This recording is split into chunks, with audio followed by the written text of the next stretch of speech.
আপনাদের সাথে আজকে একটা গল্প শেয়ার করি। সেটা হচ্ছে এক ব্যক্তি মানে খুবই গরিব ছিল, বৃদ্ধ ব্যক্তি। তো ওনার একটা বিবাহযোগ্য মেয়ে আছে, তো মেয়েটাকে বিয়ে দেওয়ার জন্য অনেকগুলো মূলত টাকা লাগতেছিল।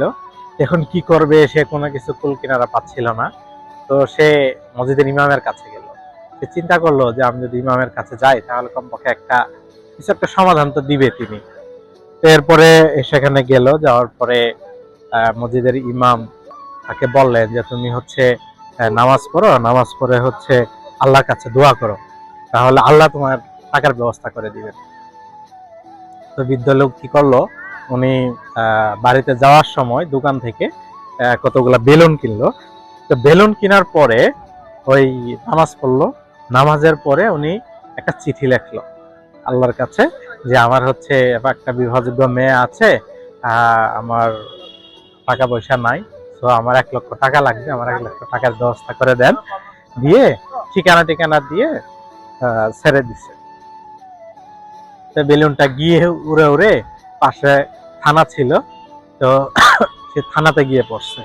তো সেখানে যে কনস্টেবল আছে সে হচ্ছে এটা দেখলো। তো দেখার পরে সে ভাবলো যে কেউ হয়তো বা তার সাথে মানে ফান করতেছে, ফান করে উড়ে দিছে। তো সে সেটা ছিঁড়ে ফেললো এবং ফেলে দিল।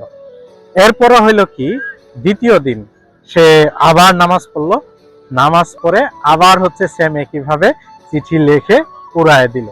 দ্বিতীয় দিনও করলো কি, ওই বেলুনটা গিয়ে ঠিক ওই থানার ভিতরে গিয়ে পড়লো এবং সেই কনস্টেবলটা আবার পেল। তারপরে সে দ্বিতীয়বার এটাকে ফান হিসেবে নিল। তো ফান হিসেবে নেওয়ার পরে সে দ্বিতীয় দিনও ছিঁড়ে ফেললো। তো তৃতীয় দিন সে যেহেতু টাকা পয়সা তার কাছে আসে নাই, তো তার কাছে হচ্ছে এইখানে সে আবার চিঠিটা লিখলো তৃতীয় দিন। তো তৃতীয় দিন হইলো কি, যখন সে চিঠিটা লিখলো, লিখে এখানে গিয়ে সেম একইভাবে থানার ভিতরে গিয়ে পড়লো। যখন ঠিক থানার ভিতরে গিয়ে পড়লো, তখন সে চিন্তা করলো যে না, 3 দিন তো এখানে রেগুলার ভাবে কোইন্সিডেন্ট হতে পারে না, তো এটা নিশ্চয়ই কোনো কারণ থাকতে পারে। সে করলো কি, সে গিয়ে যে ওসি আছে ওসিকে গিয়ে দিল যে দেখেন স্যার, 3 দিন পর পর আমার সাথে এই ঘটনাটা ঘটলো, এখন কি করা যায়। তো তখন ওসি বললেন যে মনে হয় যে আসলেই কেউ বিপদে পড়েছে, আর আল্লাহ তো হচ্ছে স্বয়ং নিজে এসে সাহায্য করবেন না, কারো মাধ্যমে, তোমার আমার মতো কারো মাধ্যমে হয়তো সাহায্য করবেন। তো চলো, আমি 30,000 টাকা দিচ্ছি, তোমরা যে যা পারো সেগুলো দাও, দিয়ে আমরা হচ্ছে এই লোকটাকে সহযোগিতা করি। সবাই 2,000, 3,000, 5,000 করে দিয়ে লাস্টে হইল হচ্ছে 5,000 টাকা। তো 5,000 টাকা, সরি, 50,000 টাকা হইলো।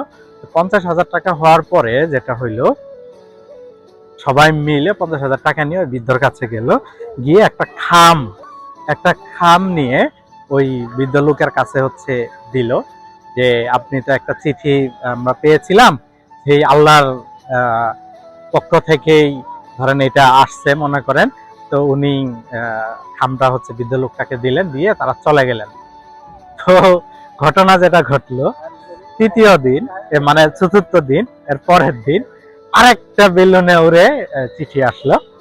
আসার পরে সেখানে যেটা লেখা, সেটা পরে হচ্ছে উনি মানে থানার সবাই এত বেশি হয়ে গেল যে বলার মতো না। লেখা ছিল যে হে আল্লাহ, তো আমি তোমার কাছে চেয়েছিলাম 1,00,000 টাকা, তুমি 1,00,000 টাকা পাঠাইলে, তুমি আর পাঠানোর মানুষ পাইলে না, পুলিশকে দিয়ে পাঠাইলে, তুমি দিছে 1,00,000 টাকা, পুলিশ 50,000 টাকা মেরে দিয়ে আর 50,000 টাকা হচ্ছে আমার কাছে পৌঁছে দিয়েছে। মানে আমাদের বিশ্বাসটা পুলিশের প্রতি বা এই সংস্থার প্রতি এমন অবস্থায় চলে গেছে যে দেখেন এই বৃদ্ধটা কিরকম একটা চিঠি লিখলো। তো এটা তো আসলে ঘটনা কিন্তু তা না। তো আমি যেটা মানে বুঝাইতে যাচ্ছি সেটা হচ্ছে যে আমরা অনেক কিছুই মনে করি বা পুলিশ সম্পর্কে আমরা অনেক খারাপ ধারণা পোষণ করি, আসলে কিন্তু তা না। সবাই কিন্তু খারাপ না, হয়তো 1-2 জন খারাপ কাজ করে, ঘুষ খায় বা এরকম টাকা লেনদেন করে, বাট এর মধ্যে কিন্তু ভালো মানুষও আছে। যেমন এই পুলিশরা কিন্তু সৎ উদ্দেশ্যেই 15,000 টাকা দিয়েছে যে তার একটু হলেও উপকার হবে, কিন্তু উল্টা তারা সেই ব্লেমটাই কিন্তু খাইলো। তো আমি অনুরোধ করব যারা হচ্ছে এই কাজগুলা করেন, মানে হচ্ছে পুলিশ যারা আছেন, যারা ঘুষ খান, তারা হচ্ছে এটা ছেড়ে দেন, তাহলে সবার এটা দোষ হবে না। আর আমরা যারা পাবলিক আছি, আমরা এই ধারণাটা সবার ক্ষেত্রেই সমানভাবে করব না।